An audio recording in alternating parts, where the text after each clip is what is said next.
Hello, everybody. Welcome into The Cycle. I am Ryan Wormeli, joined for the last time in season in 2025 by Mike Maher. Of course, the way I frame that, it sounds like you're stepping away. I will be the one who is not doing the show anymore for the next couple of months. This is my annual responsibilities on the football side just get to be too much, and the company decides to have me step away from The Cycle.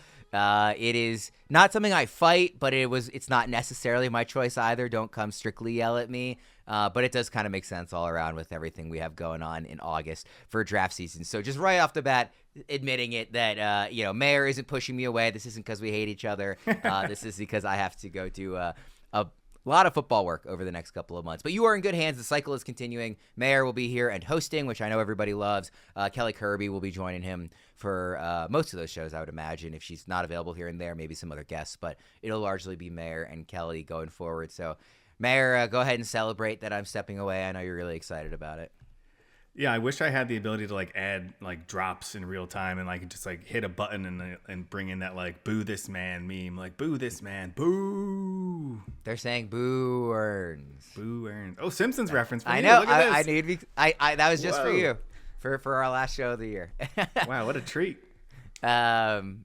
But yeah, no, it'll be the same show that you guys have heard before when I'm out with Maher and Kelly, and nothing will change other just than the voices on here. So Maher will be hosting, and you guys will all have fun doing that going forward. Today, Maher, we are taping an extra day, later, because we wanted to leave room to react to the trade deadline. We normally tape on Thursdays. The deadline was at 4 p.m. on a Thursday. We were like, let's not just talk about stuff that hasn't happened yet and have it be out of date by the time this episode posts. Let's wait until the trade deadline has come and gone. From this trade deadline. Boy, would it have been. Very much so. So we're going to be doing some trade deadline reaction. There's not really a framing for this. We're not talking about it in terms of winners and losers or anything like that. It's just basically kind of running through the major transactions and what we kind of think about them from a fantasy perspective. So just kind of reacting to it in general. We'll also run through our kind of a typical news and notes. And then because the trade deadline is passed in most fantasy leagues, also, we're not going to be doing our buys and sells anymore. We'll still be doing kind of a waiver central, talking about pickups that we're interested in adding, maybe some deep league targets for you. This is all in part 2, by the way. We're going to be splitting this episode up into 2. And, of course, we'll do our pitching streamers and everything at the very end. Does that sound good, Maher? That sounds great. Let's do it. All right, let's start off with the news and notes here. Lots of injuries, particularly to my contending dynasty team, which I know nobody cares about. But Ronald Acuña obviously had the issue where he was feeling something in his Achilles and kind of calf and is out for a couple of weeks. Jackson Chourio with pulled his hamstring and going on IL. A couple of very big names, obviously, really important fantasy figures, and especially with Acuña, just you didn't start the season with him, had multiple years finished early, really, really distressing sign. Also confusing that he said it was sore and they let him play anyway. That seems like poor management. Yandy Diaz was hit by a pitch yesterday. I haven't seen any update on that, but he's been playing well, so wanted to mention him. Those are kind of the big 3 injuries that I had written down. Then you added Chandler Simpson here as well. Yeah, same thing. No real update. It sounds like it's a finger injury, which, can be important because you need to be able to hold a bat. You think of a finger as a minor injury, but when it comes to being able to swing a baseball bat, that can, there's all kinds of severity from nothing burger to you have to miss multiple weeks. And obviously he's a cheat code for stolen bases right now. So he matters. So I added him to the list. So as of right now, none of these appear to be season ending. But I want to ask specific, something like Chourio, you hope is just kind of a one-off, right? Like Yandy Diaz hit by a pitch, that's a fluke. Acuña, though, even setting aside just how good he is when he's on the field and how he's one of the 5 best players in fantasy in a vacuum, are you going to be – let's say he comes back from this in 3 weeks and is fine the end of the season, he's healthy going into next year. Is this just going to be kind of another thing to add to the list in the back of your mind of maybe pushing him down drafts in 2026 as it's been multiple knee injuries, he's now getting these – popping up with an Achilles calf type thing. Is this just another reason to maybe fade him going into next season? I think it'll depend on how much time he misses. And it's if he comes back in 2 weeks, we might not remember this going into next season. But if he misses more time, which he certainly could, because the Braves aren't really playing for anything right now, although they didn't really sell at the deadline some expected them to. But they also don't really have any reason to rush him back. And so if he misses a month more. Maybe they just shut him down because, they're like, hey, we have this incredibly valuable player. Let's just keep him healthy going into the offseason. Then that all of a sudden becomes something you really think about going into next year. But yeah, just given like he's already going to be someone that when you're talking about ranking or drafting, like you're going to have those major knee injuries on your mind. But if stuff like this pops up, that has to play into it too. And so it becomes the risk reward, and it's not quite the Mike Trout situation where, he's going to be buried in the rankings and in the draft, in your draft room. He's going to be someone who if you want him, you're going to have to spend a first round pick on. And so that's when it becomes really interesting when you talk about those injuries. Any kind of long-term concerns with Chourio? And by long-term, I mean the rest of this season. Obviously, this isn't something that should impact him next year. But just in terms of even when he does come back, you worried about him running less or, this impacting him in any way? Like, you never like to hear about a hamstring issue because those can tend to linger. But for those managers who have him and are now in the playoff push or, trying to get over the top in Roto, what's your level of concern there? Yeah, that's what I was going to say. The hamstring thing is concerning. You almost, you don't want to like wish a broken bone on someone, but you almost wish it was something like that where it's like you get over this injury and then you're back. Hamstrings are like, as anyone who's watched sports or played fantasy for any amount of time, they're just the most finicky of injuries where and I don't know if you've ever had a hamstring injury. I had a couple when I was younger, and it's the kind of thing where you feel like the tightness and then, you rest for a week or two. And then you get back out there and you're like, I feel pretty good until you don't. And it's one of those things where it's hard to know when you're back and when you can really like go full throttle.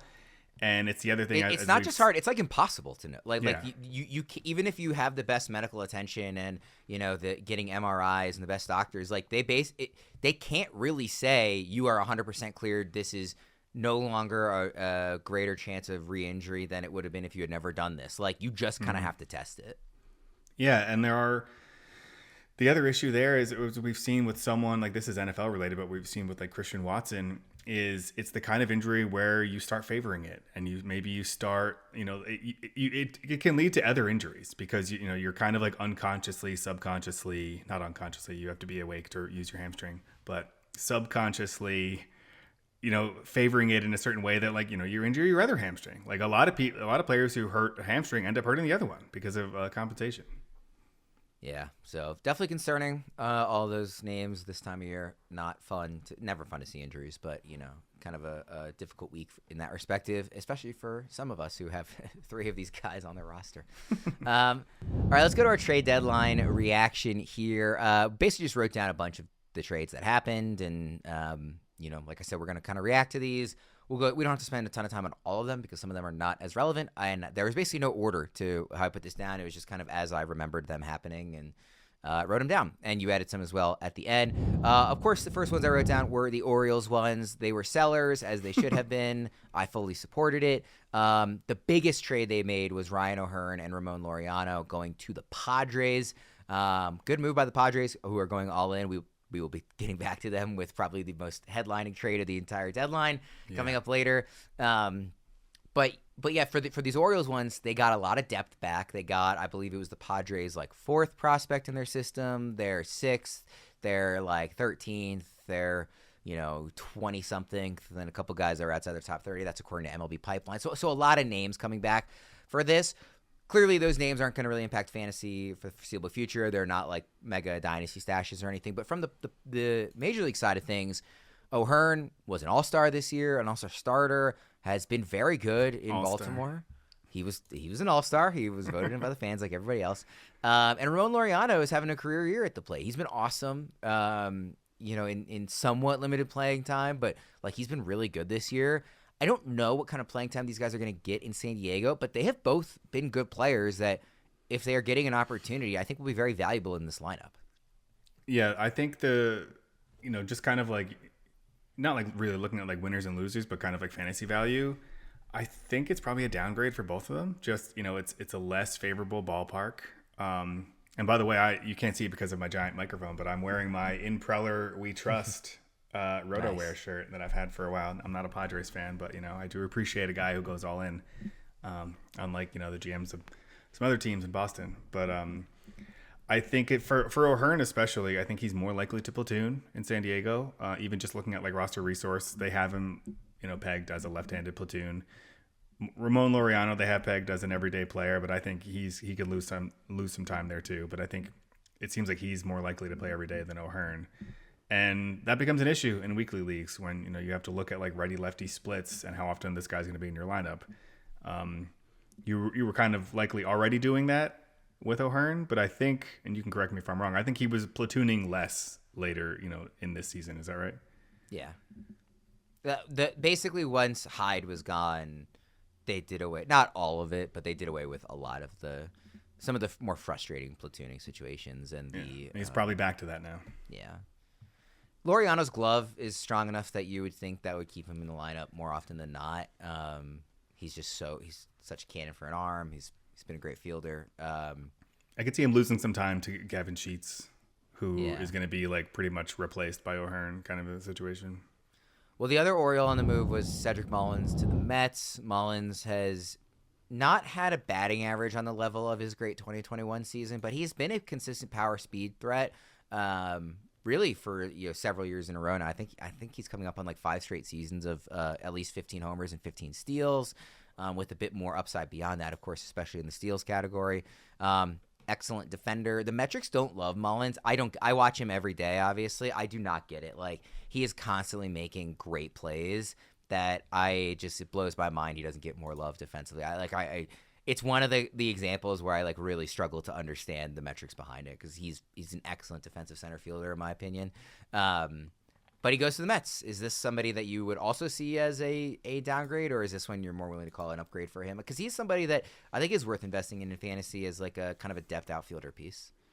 Yeah, I don't know if it's an upgrade or a downgrade. It seems kind of maybe even. My initial hope was that maybe he would move up in the lineup and move up to like that 5th spot after Alonso, but it doesn't seem like, at least initially, that's going to happen. But maybe if he gets off to a hot start, he can move up, because he was kind of buried in that Orioles lineup towards the bottom.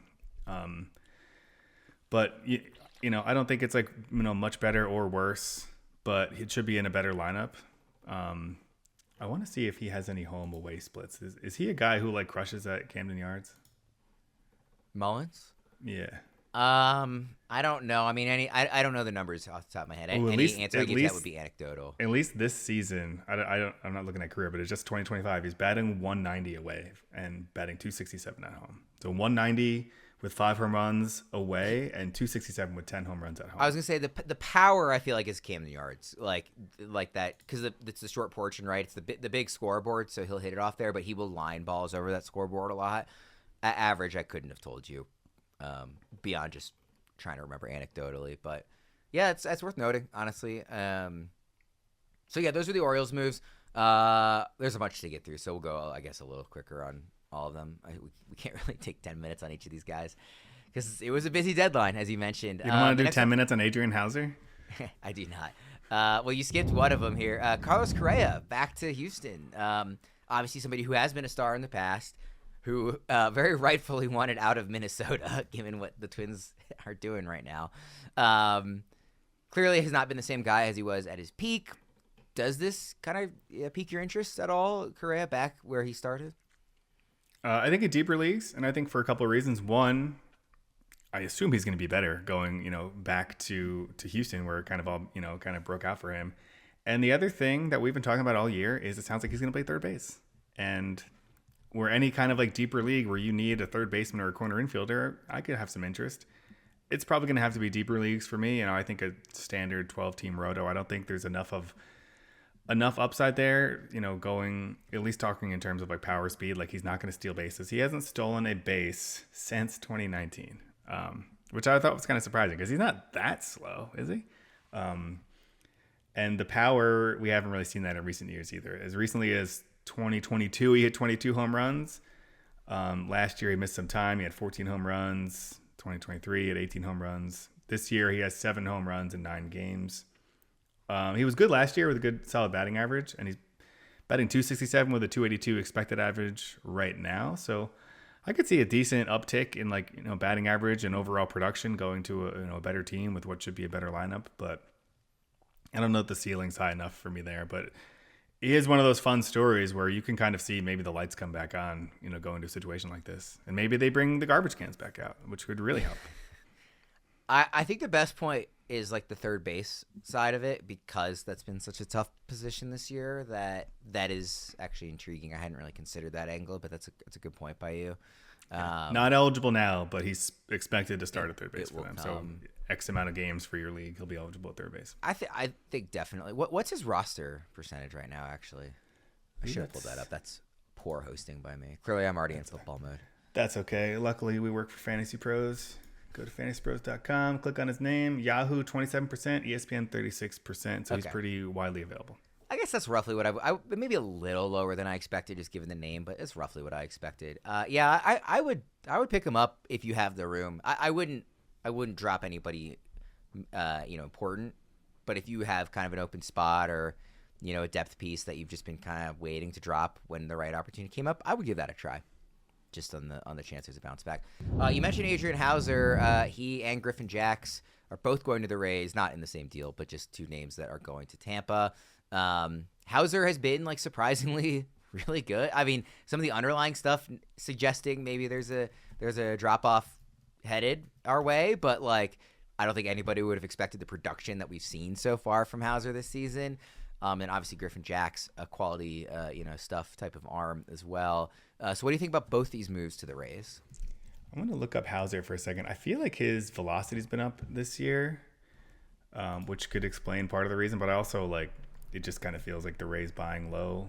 I mean, I guess not buying low because he is having a good year, but buying someone for relatively cheap. But the Rays did that thing where they kind of tried to buy and sell at the same time and see where things fall. Griffin Jacks was kind of an interesting one, especially given the prices that relievers were going for, and we can get to the biggest one soon. But I don't think Griffin Jacks is going to push Fairbanks for that closer role, at least not initially. But someone to potentially, not someone you should waste a roster spot on right now in the standard roto leagues, but in a deeper format, I might pick up Griffin Jacks just to see, if he gets some closing opportunities for them.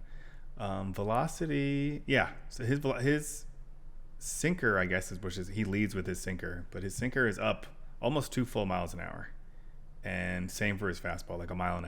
So he is throwing harder this year, but he is a sinker first guy, which is one of those kind of interesting. Do you want to? He's about rostered as much as Carlos Correa is, so he's available at a lot of leagues. Do you want to pick up Hauser? I mean, there's just so much. It just screams regression. His stranding runners, his left on base rate is 81.7%, which is very high, and his home run to fly ball rate is just 4.6%, which is very low. It's going to go up in Tampa, I can tell you that. Yeah, this just feels like it's the ERA obviously is great. The strikeouts are not. They've never been there for Hauser, but they are continuing to not be there this year. His expected stuff is all his xFIP is over 2 runs higher than his actual ERA, which is 2.10. This is just somebody that I know it's kind of the drop off hasn't come yet, but I've been staring at him in leagues all season. I just don't think this is real and sustainable. So I just keep not picking him up. Do you have any the Rays are really smart with pitchers, but also the ballpark is a difficult factor at this point. So are you interested in picking him up? I feel like I would have been more interested in him a year ago, talking about the Rays and their success with pitchers. I feel like some of that success has kind of fluctuated, and then also the ballpark situation is not great for Yankee. We all talk about Yankee Stadium. It's the same dimensions as Yankee Stadium, and in Florida, where the ball is going to fly even further. So I don't think it's going to get any better as now that we're into August. It's not any cooler down there in Florida. Yeah. Dustin May, your boy, to the Red Sox. Your boys. What do you think about this one? I like Dustin May. I hate the trade. You hate the trade, but you like Dustin May.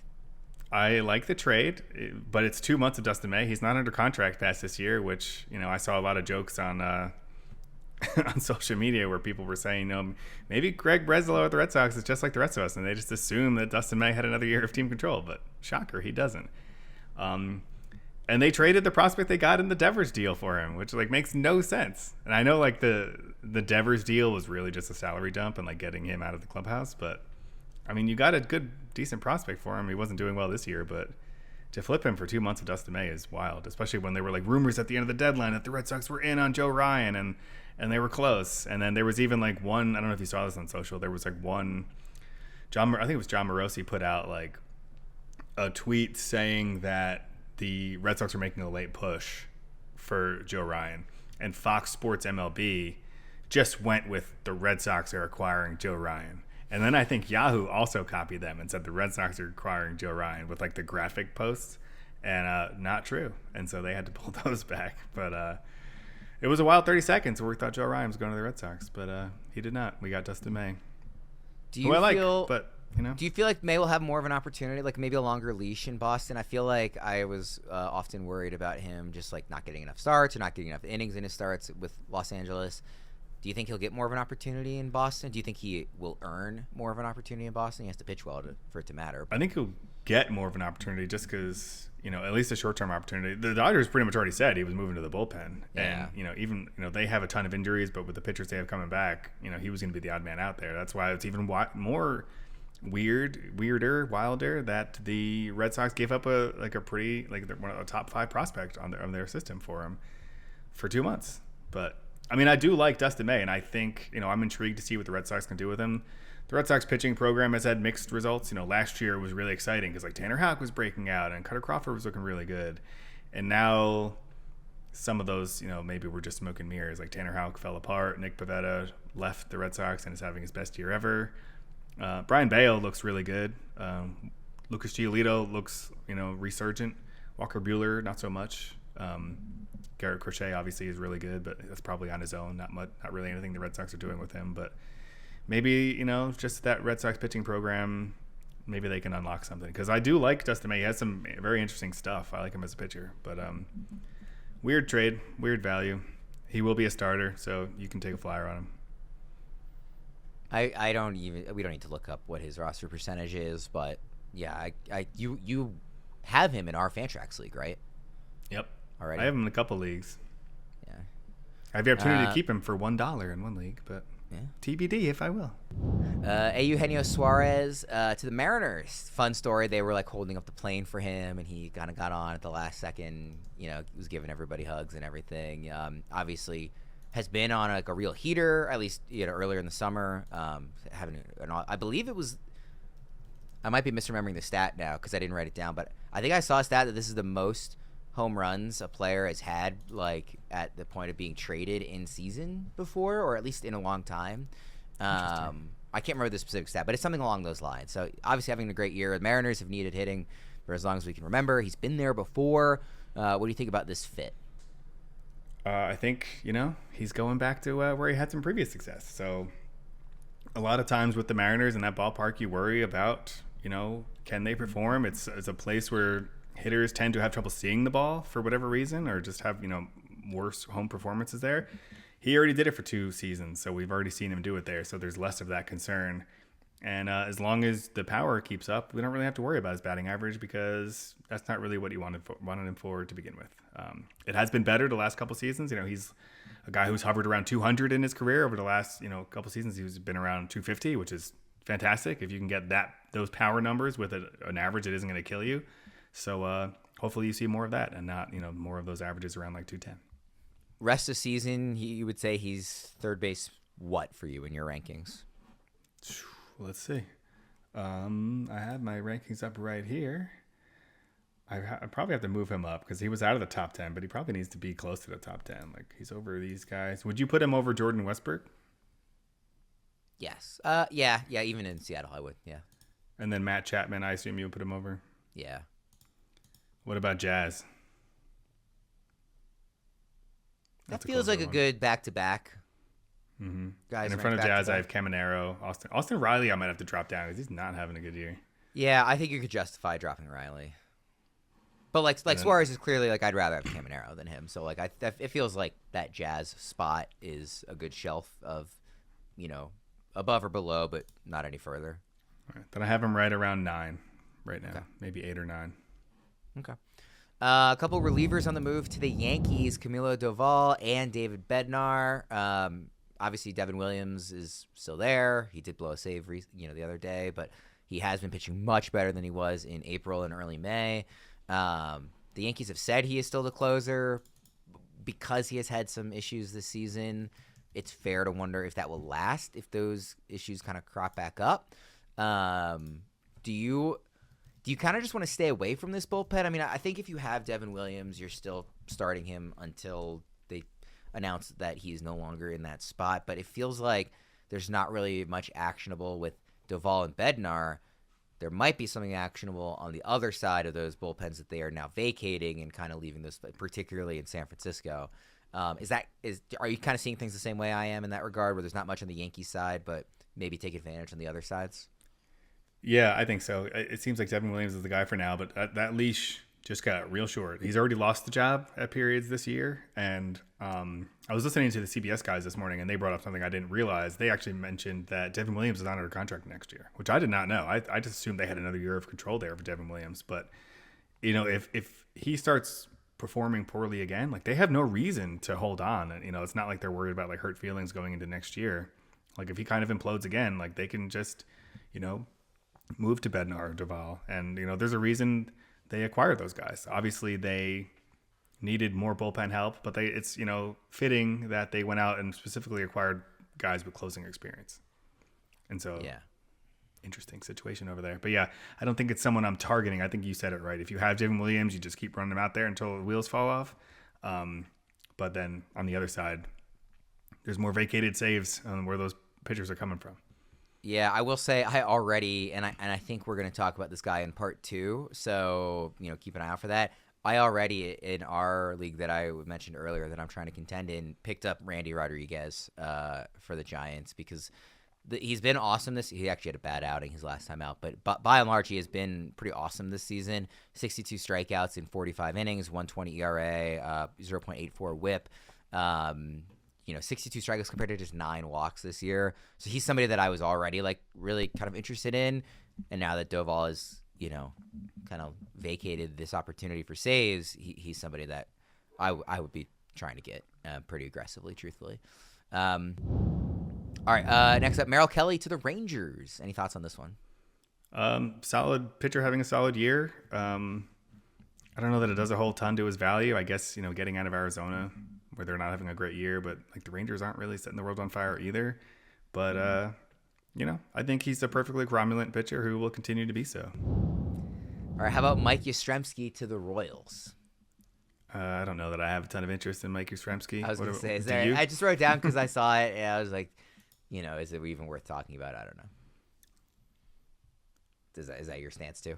Yeah, pretty much. I was already looking ahead to the bigger one on the horizon. I do want to mention before we get to, I think we should close with the big one. I don't want to take over hosting duties from you. No. I was actually just about to say the same thing. I was about to say I'm going to move down the big one.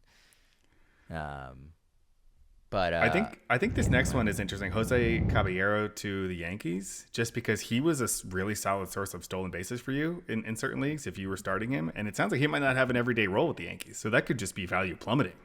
Yeah, that's a good point. I mean, would you drop him in anticipation of that, or if you had him even? I think it's too early to drop him. I think you have to see how this week plays out, and if he's if he's sitting every other day, then there's not a lot you can do. I mean, by the way, he's not very rostered. He's 16% of Yahoo. So if you have him, I guess it's deeper leagues then. Yeah. But he's got a lot of stolen bases. That's actually kind of low expected. He does have a lot of stolen bases. Harrison Bader to Philly. It sounds like he should play almost every day. It seems like he's going to take Max Kepler's spot. My worry there is that he's going to play almost every day. And so, if the Phillies have 7 games in a week, maybe he starts 5 of them, which, you already have a pretty low ceiling with Harrison Bader. And now if I'm losing a couple starts a week, then, it makes me less interested. But it's an upgrade for him, and he should get plenty of playing time there. Caballero is 42% rostered on CBS. Sorry to interrupt you, but okay. at least on CBS. It's still under 50%, but no, it's worth noting. Jhoan Duran to Philly. Is it Duran or Duran? I'm so bad at pronunciations. I always thought it was Duran. I was looking at Baseball Reference earlier. It looks like it's Duran. No way. According to Baseball Reference. I haven't done any more research on the fact, so As I always say, this is what I get for mostly reading baseball instead of listening. But anyways, good closer on the Twins going to Philly. Probably the second best closer moved this trade. Well, definitely the second best, right? Unless I'm forgetting somebody. Is he somebody? I mean, obviously there's not much actionable here because he is already going to be rostered everywhere where closers are relevant. But do you see this as a step up in Philly just because there'll be more wins opportunities? Absolutely. Yeah. I mean, I should have even asked the question. Like, obviously it's a step up. I don't know why I even asked. Yeah. And I'll have to see where I'm going to move him in my closer rankings, like top 5, I guess. Yeah, this is a good one. Is he under contract after this? No, he's not. Right. No, I think he is. I think that's. I thought that was like part of the deal. He's arbitration eligible. I'm sorry. I was looking at the contract status, which it says he's only signed for this year, but it's because it's still in arbitration. So yeah, this is somebody that I'll be excited about the rest of this year and next year in Philly. Yeah, two more years of control. Yep. Free agent 2028. I'm seeing that too. All right, Blue Jays, Shane Bieber, Ty France, and Bieber obviously somebody who's just not been healthy recently. Ty France is a guy that you've recommended on this show before, I think. Yeah, I love a Ty France. Kelly always teases me about my love for Ty France. Whenever like something Ty France happens, I always like send Kelly a screenshot of it. And she's like, "Will you stop?"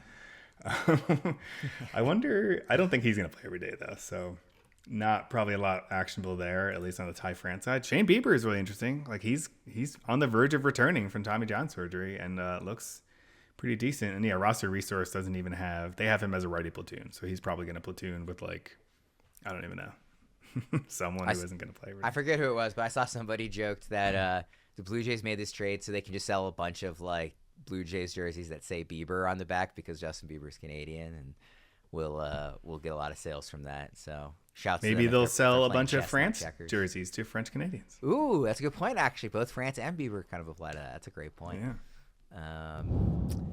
All right, and then Willi Castro, the last one we have written down here before the big one, which we will get to. You would think it's an upgrade for him, but like, is he going to play every day? Going to where did he go? The Cubs? Am I blanking Cubs, on right? that? Didn't he go to the Cubs? Yeah, with the Cubs, where it kind of seems like he doesn't really have an everyday job. He's more of a utility guy, unless something either like someone gets hurt or like Matt Shaw, continues to struggle and kind of loses his job. But he seems like he was someone more valuable in deeper leagues, and now maybe not so. All right, let's do the big one. Mason Miller to the Padres. And there was multiple pieces in this deal, but the big headliners were Mason Miller going to San Diego. And one of the top prospects in baseball, Leo DeVries, I already forget. We just had this conversation like a week ago. DeVries, I believe. Leo DeVries going to the Athletics, which is really remarkable. This is the highest ranked prospect traded at the deadline, I believe, since Eloy Jimenez in 2017. This is somebody who was like has a chance at being the number one prospect in baseball going into next season. Once these kind of official graduations from prospect lists happen with guys like Roman Anthony and Chase Burns and everything this year, like he is already inside the top 5 at a lot of places, at the very least top 10 everywhere. I think he might be third on MLB Pipeline, and like again, or I think he's behind Connor Griffin now. At any rate, he will be in the conversation for number one prospect in baseball going into next season. 18 and they moved old. him for a closer, which is surprising. Now Mason Miller there's been talk about him starting in the past. Maybe that's part of the plan for the Padres. I don't know if you've seen anything to that effect. He's also under contract for a while, so like just having a really excellent elite closer with this kind of stuff. He's kind of having a down year this year, but this kind of great stuff level closer for a while. I mean, the Padres are very willing to go all in, right? Like this is what the Padres do.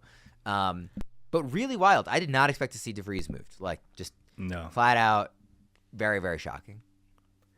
Yeah, especially because, as a Red Sox fan, I was following the Padres pretty closely because they were very aggressive in trying to get Duran from the Red Sox. And they even offered their other top prospect, Ethan Salas, in trying to get Duran, and the Red Sox just kept saying no. And I was like, I would keep saying no unless we're talking to Vries, but I assume he's not on the table. And then all of a sudden, they traded him for a closer.